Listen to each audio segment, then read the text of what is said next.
దాదాపుగా 7 నెలల నుంచి చెప్తున్నా. ఇప్పటికీ 6, 7 సార్లు నేను వీడియో చేశాను. కర్నూలు జిల్లాలో మన ఆంధ్రప్రదేశ్‌లో బంగారం సంబంధించి సెట్ అవుతోంది అన్నటువంటిది. వాస్తవంగా 1994లో ఐడెంటిఫై చేశారు.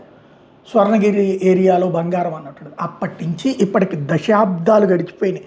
ఇంతవరకు అవ్వలేదు. ఇప్పుడు మోడీ సర్కార్ కేంద్రంలో, ఇక్కడ రాష్ట్రంలో బాబు సర్కార్ అంటే 2 చోట్ల ఎన్డీఏ సర్కార్ ఇంపాక్టు, ఇంకోటి మైనింగ్ మీద సీరియస్ కాన్సన్ట్రేషన్ చేసిన నేపథ్యంలో నడుస్తోంది. రాష్ట్రంలో బంగారం ఉత్పత్తికి తొలి అడుగు పడబోతోంది. కర్నూలు జిల్లా తుగ్గలి మండలం జొన్నగిరిలోని గనుల నుంచి బంగారం ఉత్పత్తి చేయాలన్న 2 దశాబ్దాల కల సాకారమయ్యే తరుణం ఆసనమైంది. ఇక్కడ బంగారం ఉత్పత్తి చేసే ప్రక్రియ ప్రయోగాత్మక ఇప్పటికే విజయవంతమైంది. చంద్రబాబు బుధవారం ఈ కేంద్రాన్ని లాంఛనంగా ప్రారంభించబోతున్నారు. ఆ తర్వాత పూర్తి స్థాయి ఉత్పత్తికి శ్రీకారం చుడతారు. జొన్నగిరి పరిసర ప్రాంతాల్లోని 1200 ఎకరాల్లో త్వరలో తవ్వకాలు జరపనున్నారు. దీంతోపాటు అదే ప్రాంతంలో బంగారం కన్యాన్ని శుద్ధి చేసే 2వ యూనిట్కి కూడా ముఖ్యమంత్రి భూమి పూజ చేయబోతున్నారు.